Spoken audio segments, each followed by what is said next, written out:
एक गांव में दिशा नाम की एक लड़की अपने बूढ़े अम्मी अब्बू के साथ रहा करती थी। दिशा के अम्मी अब्बू वेज पुलाव का ठेला लगाकर बेचा करते थे। दिशा एक 20 साल की लड़की थी जो दिन भर किताबों में डूबी रहती थी।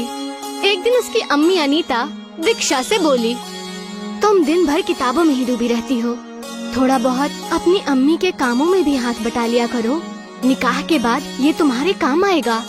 ये आप कैसी बातें कर रही हैं अम्मी? घर का सारा कामकाज तो मुझे करना आता है। मैंने आपसे खाना बनाना भी सीखा है। अब्बू तो मेरे हाथ के बने हुए दावत की बेहद तारीफ करते हैं।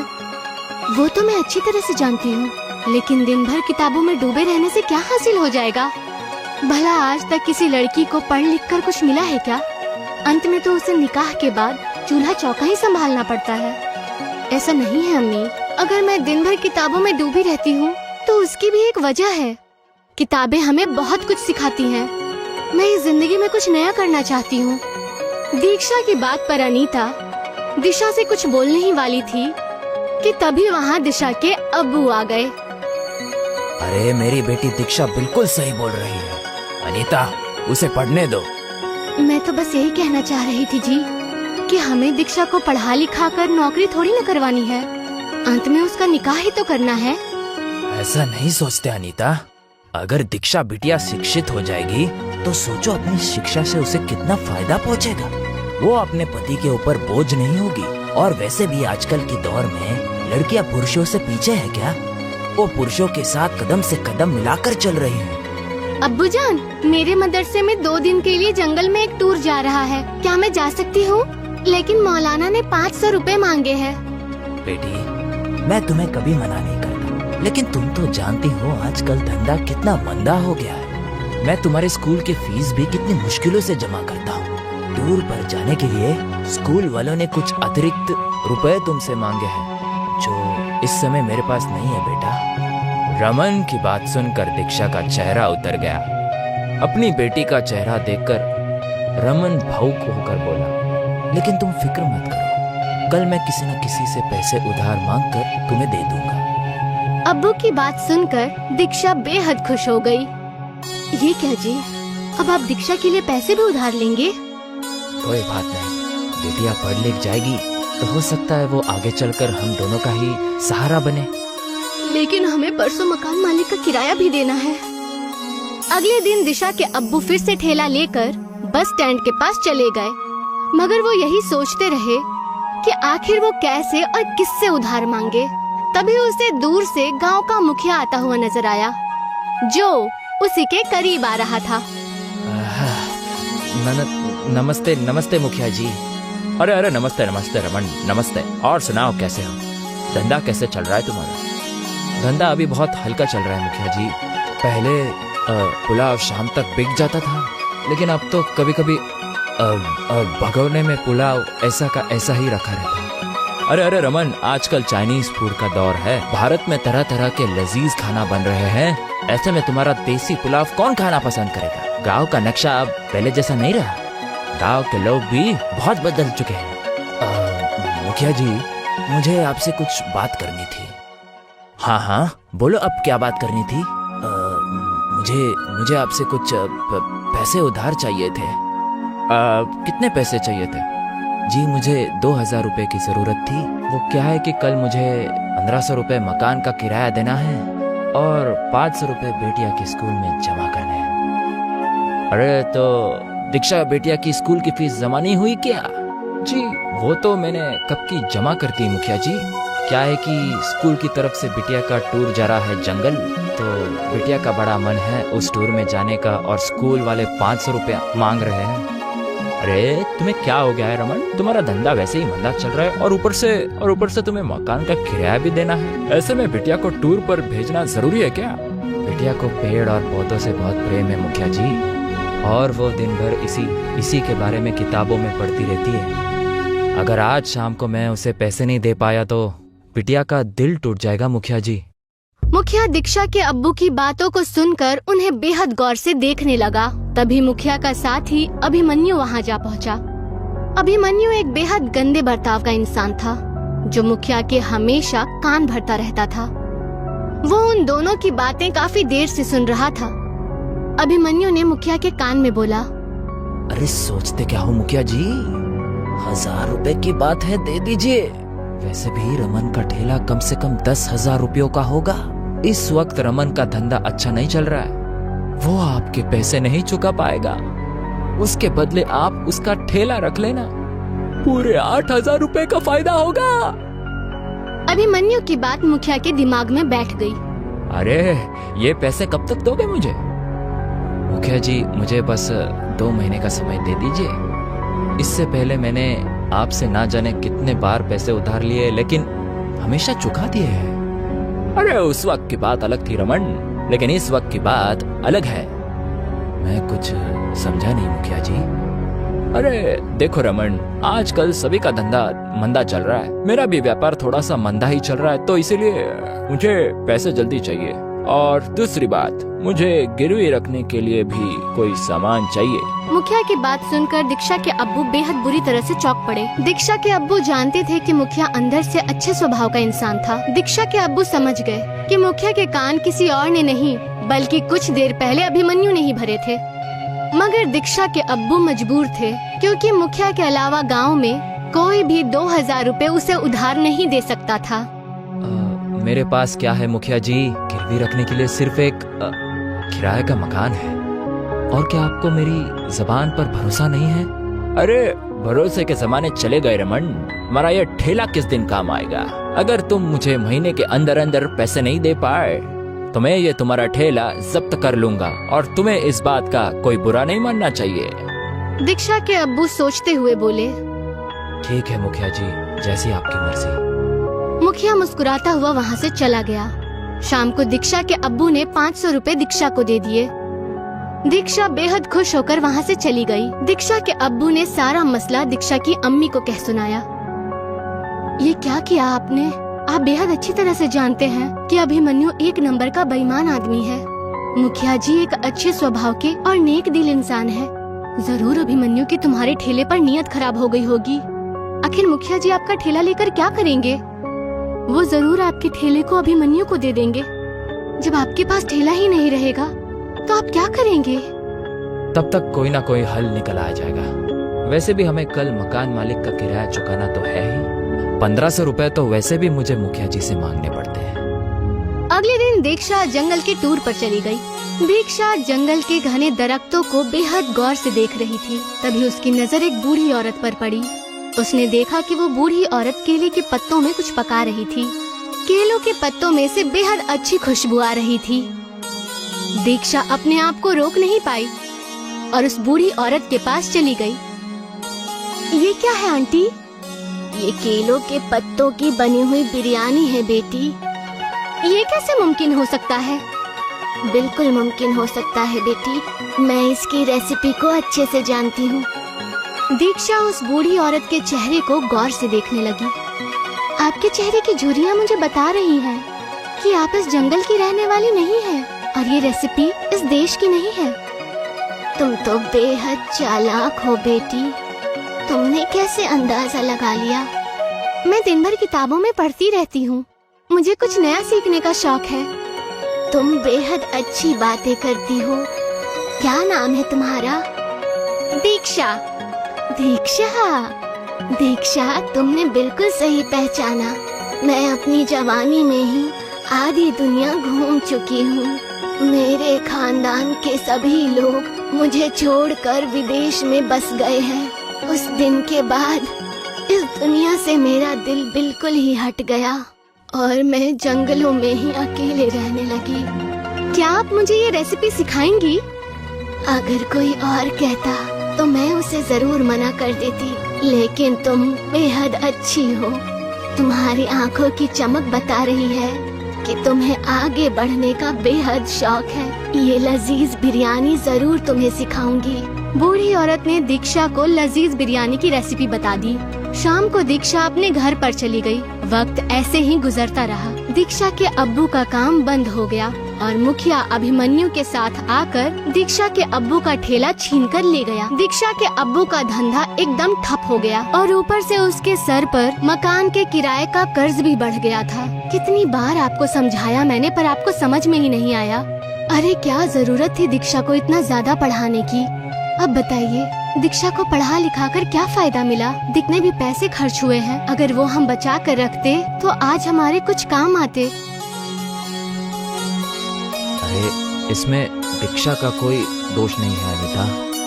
तभी वहाँ पर दीक्षा आकर बोली, अब्बू जान, मेरे पास एक तरकीब है। कैसा उपाय बेटी? कुछ महीने पहले जब मैं जंगल के टूर पर गई थी तो मैंने वहाँ पर एक बूढ़ी औरत से बिरयानी की रेसिपी सीखी थी। मुझे लगता है कि अगर वही बिरयानी हम अपने गांव में बनाकर बेचें तो हमें बेहद मुनाफा होगा।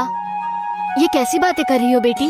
तुम कहना क्या चाहती हो कि तुम्हारे पिताजी अच्छी पुलाव नहीं बनाते थे? अनीता, मुझे लगता है कि दीक्षा बेटी सही बोल रही है। मुखिया जी भी यही बोल रहे थे कि आजकल भारत में नई नई चीजों का दौर है। जब तक हम कुछ नया नहीं करेंगे तो ऐसे ही बिछड़ते रह जाएंगे। लेकिन दिक्कत ये है जी कि बिटिया की बात अगर मान भी ली जाए तो आप वो बिरयानी बेचोगे कहाँ? ठेला तो वो अभिमन्यु छीन कर ले गया। अब उसकी चिंता मत कीजिए अम्मी। मैंने अपने घर के मसले के बारे में अपनी टीचर से बात की थी। उनकी एक दुकान गांव में खाली पड़ी है। उन्होंने मुझसे कहा है कि जब तक तुम्हारे अब्बू के पैसों का मसला हल नहीं हो जाता तक वो हमें अपनी दुकान दे सकती है। दीक्षा की बात सुनकर दीक्षा के अब्बू खुश हो गए। अगले दिन दीक्षा अपने अब्बू को खेतों में ले गई और अपने अब्बू जान के साथ बेहद सारे केलों के पत्तों को तोड़कर दुकान पर ले गई। दीक्षा के अम्मी और अब्बू ने पहले से ही दुकान की साफ सफाई कर दी थी। दीक्षा ने केले के पत्तों में बासमती चावल और कुछ अन्य चीजें डालकर उन्हें अंगारों पर पकने के लिए रख दिया और कुछ ही देर में पत्तों की बिरयानी बनकर तैयार हो गई। उसमें से इतनी अच्छी खुशबू निकल रही थी कि वहाँ से जाने वाले लोग खुद को रोक नहीं पाए। तभी एक आदमी उनके दुकान पर जाकर बोला, अरे आपकी दुकान में से तो बहुत अच्छी खुशबू आ रही है। क्या ये कोई नई होटल है? दीक्षा के अब्बू कुछ बोलते उससे पहले ही दीक्षा ने उस आदमी से बोला, आपने बिल्कुल सही पहचाना, ये हमारा नया होटल है, केले के पत्तों की बिरयानी वाला होटल। वो आदमी तुरंत उस दुकान के एक टेबल पर बैठते हुए बोला, मुझे भी एक प्लेट खानी है। तभी दीक्षा ने उसे गर्मा गर्म बिरयानी परोस दी। वो आदमी देखते ही देखते बिरयानी की 4-5 प्लेट खा गया। मजा आ गया। कितने हो गए? 2000 रुपए। उस आदमी ने बेहद खुशी खुशी दीक्षा को 2000 दे दिए। वो आदमी शहर का रहने वाला था और एक फेमस यूट्यूबर था। अरे इस तरह का खाना मैंने जिंदगी में पहली बार खाया है। मुझे नहीं लगता ये भारत में कहीं और बनता होगा। अगर आपको एतराज ना हो तो क्या मैं आपका फोटो केलों के पत्तों के बिरयानी के साथ सोशल मीडिया पर पोस्ट कर सकता हूँ? हाँ, क्यों नहीं। इससे तो हमारे होटल को बेहद फायदा होगा। उस आदमी ने दीक्षा की एक तस्वीर पत्तों के बिरयानी के साथ खींचकर फेसबुक पर अपलोड कर दी और वहाँ से चला गया। रमन 2000 देखकर बेहद खुश हो गया। इतने पैसे तो वो 10 दिन में भी नहीं कमा पाता। देखा अनीता, बिटिया का पढ़ना लिखना कितना काम आ रहा है। सोचा अगर हम इसे नहीं पढ़ाते तो हमारी क्या स्थिति होती। आप बिल्कुल सही कह रहे हैं। मुझे तो अपनी सोच पर बेहद शर्म महसूस हो रही है। कुछ ही दिनों में देखते ही देखते दीक्षा की वो फोटोज पूरे भारत में फेमस हो गई। दीक्षा के होटल पे दूर दूर से लोग केले के पत्तों की बिरयानी खाने के लिए आने लगे। कुछ ही महीनों के बाद दीक्षा के अब्बू ने वो दुकान दीक्षा की टीचर से खरीद ली। अब रमन का एक बेहद सुंदर मकान बन गया था और वो गांव केले के पत्तों की बिरयानी के नाम से प्रसिद्ध हो गया था। और ये बात अभिमन्यु को बिल्कुल भी रास नहीं आई और उसने मुखिया से बोला, अरे मुखिया जी, ये तो आपकी इंसल्ट है। आपके गांव का नाम आपके वजह से नहीं बल्कि दीक्षा की वजह से मशहूर हो रहा है। इससे पहले कि मुखिया अभिमन्यु से कुछ बोलता कि तभी मुखिया की पत्नी गुस्से में बाहर आकर बोली, अब तुम्हें घर में आने की कोई जरूरत नहीं है। अरे ये क्या कह रही हो तुम? अभिमन्यु मेरा साथी है। तुम्हारा साथी नहीं बल्कि तुम्हारा दुश्मन है। अरे तुम्हें तो दीक्षा को इनाम देना चाहिए। दीक्षा की वजह से हमारे गांव का नाम कितना मशहूर हुआ है। हमारे बच्चों को आगे बढ़ने की सीख मिली है और ये अभिमन्यु दिन भर गांव वालों के खिलाफ तुम्हारे कान भरता रहता है और तुम्हें भड़काता रहता है। इस अभिमन्यु की वजह से तुम्हारा नाम कितना खराब हुआ है, तुम्हें इसका अंदाजा भी है। मुखिया को अपनी बीवी की बात समझ आ जाती है। उसने अभिमन्यु को धक्के देकर घर से बाहर निकाल दिया। शाम को मुखिया और उसकी बीवी दीक्षा के अब्बू के होटल पर बिरयानी खाने पहुँचे। अरे मुझे माफ कर दो रमन, मैंने तुम्हारे साथ बहुत बुरा बर्ताव किया। अभिमन्यु की बातों में आकर मैंने तुमसे तुम्हारा ठेला भी छीन लिया। ऐसा नहीं है मुखिया जी, ये तो ऊपर वाले की लीला है। वैसा नहीं करते तो भला मैं इतना बड़ा आदमी कैसे बनता। लेकिन मैं कितना भी बड़ा क्यों ना बन जाऊं, आपसे हमेशा छोटा ही रहूंगा, क्योंकि आप हमारे गांव के मुखिया हैं। दीक्षा के केले के पत्तों की बिरयानी आज भी शहर से लोग खाने के लिए आते हैं। वानगांव नाम का एक कस्बा था। नमन वहाँ अपने गरीब परिवार के साथ रहा करता था। नमन की माँ सुकन्या लंबी बीमारी से गुजर रही थी, जिसे लेकर नमन बेहद परेशान रहा करता था। माँ की बीमारी के कारण नमन अपनी पढ़ाई भी पूरी न कर सका। माँ, मैं सोच रहा हूँ कि कुछ दिन शहर जाकर नौकरी ढूंढ लूँ। तब तक आप अपना ध्यान रखिएगा, शायद बाबा हमें वहाँ मिल जाए। बेटा, तुम्हारे पिताजी को लापता हुए 25 साल बीत गए हैं। तुम कितनी बार शहर जाकर छानबीन कर चुके हो, लेकिन उनका कोई पता नहीं चला। अब उम्मीद करना ही गलत है। माँ, मुझे पूरा यकीन है कि बाबा को मैं इस बार जरूर ढूंढ कर लाऊंगा। तुम्हें मेरी तबीयत के बारे में बेहद अच्छे से पता है। मैं इस झोपड़ी में अकेले नहीं रह सकती। मैं भी तुम्हारे साथ चल रही हूँ।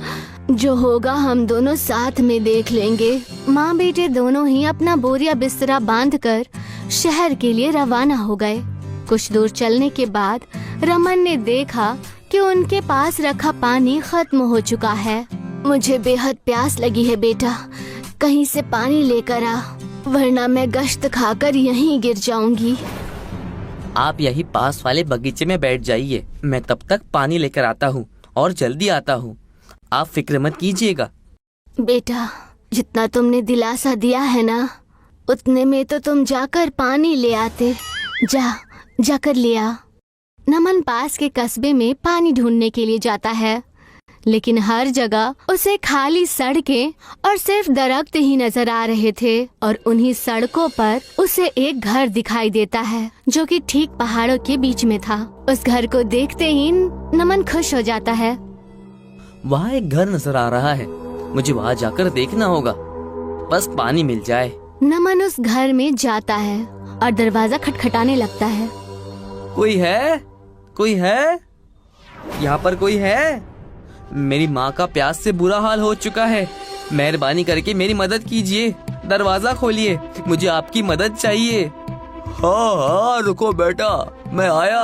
उस बूढ़े आदमी ने दरवाजा खोला और मटके से पानी निकाला और ग्लास में लाकर उसे देते हुए बोला, चलो चलो, जल्दी से चलो, मेरे पास ये पानी रखा हुआ है, ये उन्हें पिला दो। साथ ही मैंने कुछ जामुन लिए हैं, उन्हें ये जामुन खिलाकर पानी पिला देना, वो अपने आप ठीक हो जाएगी। जैसा आप कहे, ये चीज मुझे दे दीजिए, मैं आपसे वहाँ पहले पहुँच जाऊंगा। नमन उस आदमी से सारी चीजें लेकर अपनी माँ के पास पहुँच जाता है।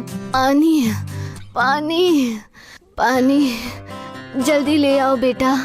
माँ, तुम फिक्र मत करो, ये लो पानी, मैं लेकर आ गया हूँ माँ। और सबसे पहले ये जामुन खा लो। उस जामुन को खाकर नमन की माँ बिल्कुल तंदुरुस्त हो गई, जिसे देखकर नमन बेहद हैरान हो गया। माँ, अब तो एकदम बदल गई है, ये सब क्या है? मैंने आपको इतना ठीक तो कभी नहीं देखा। मैं खुद ये बात नहीं समझ पा रही हूँ कि आखिर ये सब माजरा क्या है और तुम्हें ये जामुन कहाँ मिले। और उस जामुन का स्वाद एकदम जाना पहचाना था। इतने में ही वहाँ पर वो शंकर आ जाता है, जिसे देखकर नमन की माँ सुकन्या हैरान हो जाती है। आप यहाँ? नमन नमन नमन, यही तुम्हारे पिताजी हैं, जिन्हें हम शहर ढूंढने के लिए जा रहे थे। बाबा, आप हमें क्यों छोड़कर चले गए? मैं तुम्हें सारी सच्चाई अच्छे से बताता हूँ। उस वक्त गांव में बाढ़ आ चुकी थी। पास का ही एक डैम खुलने की वजह से सारा पानी कस्बे के अंदर आ गया था। अरे शंकर, जल्दी से अपने परिवार को उठाकर उनके रिश्तेदारों के पास भेज दो। डैम खुलने की वजह से इस कस्बे में पानी आ चुका है और जल्दी सारा कस्बा डूब जाएगा। ये तुमने ठीक कहा भाई, मैं अभी ऐसा ही करूँगा। उस वक्त शंकर ने ठीक वैसा ही किया। अपने बच्चे नमन और अपनी बीवी सुकन्या को रिश्तेदारों के पास भेज दिया। तुम दोबारा इस डूबते हुए कस्बे में मत आना, मैं तुम्हारे पास जल्द ही आऊँगा। आप जल्दी से हमारे पास आ जाइएगा, मैं आपका इंतजार करूंगी। बस नमन बेटे का ख्याल रखना। उसके बाद मैंने एक खबर सुनी कि रास्ते से जाती हुई बस खाई में गिर गई है।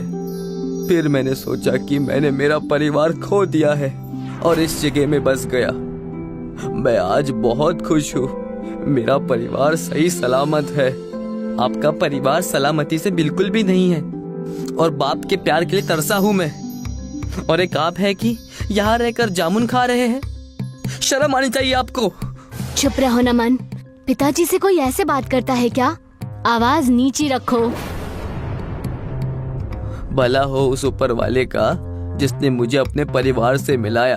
तुम्हारा दिया हुआ जामुन का दरख्त आज बहुत बड़ा हो गया है। मैंने उसे संभाल कर रखा था। वो कोई मामूली जामुन का दरख्त नहीं है, उसमें कई सारी ताकतें हैं। मैं कुछ समझा नहीं, ये कैसे जामुन का दरख्त है? इससे क्या होता है? ये जामुन कई हजार सालों में एक बार ही फलता है। उस दरख्त के जामुन को खाते ही लोग तंदुरुस्त और ठीक हो जाते हैं। हम अपनी गरीबी इस जामुन की मदद से खत्म कर सकते हैं। बेटा, मैं मेरे परिवार को पाकर ही खुश हूँ। चलो वहाँ उस घर पर चलकर तुम जामुन के दरख्त को देखो।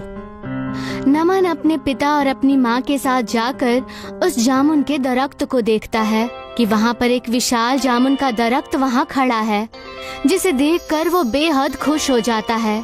वो पूरा दरख्त बेहद सारे जामुन से भरा हुआ होता है। माँ, इस जामुन से हम बेसहारा लोगों को ठीक करेंगे, कम पैसों में ही। बेटा, तुम्हारी सोच नेकी की है, लेकिन यहाँ के लोग बेहद बेसहारा और गरीब है, वो जामुन नहीं खरीदेंगे। तुम कोई और काम के बारे में सोच सकते हो। बाबा, क्या मैं बिरयानी की दुकान खोल सकता हूँ? ये पहाड़ी इलाका है, थोड़ी ही दूर कस्बे में चले जाएंगे और वहाँ जाकर अपने बिरयानी बेचने का कारोबार करेंगे। तुम ऐसा जरूर कर सकते हो, कोई दिक्कत नहीं है, ऐसा ही करो। नमन ने बिरयानी का ठेला खोल दिया और अपने पास के कस्बे में जाकर बिरयानी बेचने लगा। बिरयानी, गर्मा गर्म बिरयानी, जो खाए उसका दिल भराए। बिरयानी, गर्मा गर्म बिरयानी। खुशबू तो बड़ी अच्छी आ रही है। कितने का दिए भाई? सिर्फ 50 रुपए, और वो भी पेट भर। अरे वाह, ये तो बहुत ही सस्ता और बहुत ही अच्छा है। दे दो, मेरे परिवार के लिए पूरे 200 रुपए का। जी। ऐसे ही नमन की बिरयानी बेहद ज्यादा चर्चित हो गई। कुछ दिन निकल चुके थे। नमन पूरी मेहनत से अपना काम किया करता था और अपने माँ पिताजी की सेवा भी किया करता था। इस बात से उसके माँ और पिताजी दोनों बेहद खुश थे। माँ, मैं आपके लिए ये मंगलसूत्र लेकर आया हूँ, सोने का। अरे वाह बेटा, तुम हमेशा ऐसे ही तरक्की करो और बेहद काबिल बनो। सब बात कर ही रहे थे कि तभी वहाँ गांव का मुखिया रोते हुए आया। शंकर, शंकर, अरे ओ शंकर, मेरे कस्बे को बचा लो, मेरे कस्बे को बचा लो, बड़ी परेशानियां हो गई है। ठहरो जरा, सांस लो, बताओ हुआ क्या? ऐसी कौन सी परेशानी आ गई जो भागे भागे इतने दूर से आए हो कस्बे से? मेरे गांव में परेशानी आन पड़ी है। गांव का हर आदमी बीमार है। कस्बे में एक बीमारी फैलने के वजह से सब लोग परेशान और हताश है। मैं कस्बे के बाहर था, इसी वजह से मैं बच गया। मेरा परिवार तक इस बीमारी के चपेट में आ चुका है। लेकिन इस बीमारी के बारे में तुम किसी डॉक्टर या वैद्य को क्यों नहीं बता देते? उस परेशानी के डर से इतने लोग परेशान हैं कि मैं क्या बताऊं। बाबा, हम उनकी मदद जादुई जामुन से कर सकते हैं। हम जामुन को बिरयानी में मिलाकर उन्हें खिला देंगे, जिससे वो एकदम ठीक हो जाएंगे। ऐसे में हमें उन्हें सिर्फ जामुन खिलाना चाहिए। नहीं माँ, उस कस्बे में हमारे बिरयानी बहुत बिकती है। जामुनी बिरयानी खाकर उन्हें पता भी नहीं चलेगा और वो एकदम तरोताजा हो जाएंगे। नमन बिल्कुल ठीक कह रहा है, हमें ऐसा ही करना चाहिए। बेटा, बस उन्हें ठीक कर दो, तुम्हें मुंह मांगी कीमत हम देंगे। नमन ने जादुई जामुन के पेड़ से बेहद सारे जामुन तोड़े और बिरयानी बनाकर उसमें जामुन डाल दिए।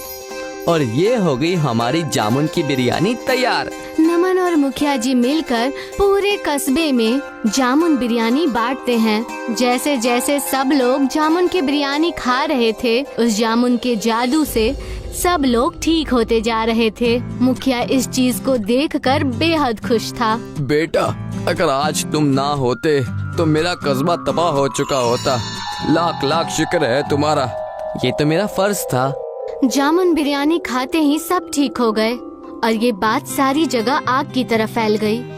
सारे ही नमन से जामुन बिरयानी खरीदकर खाने लगे और नमन की तारीफें करने लगे।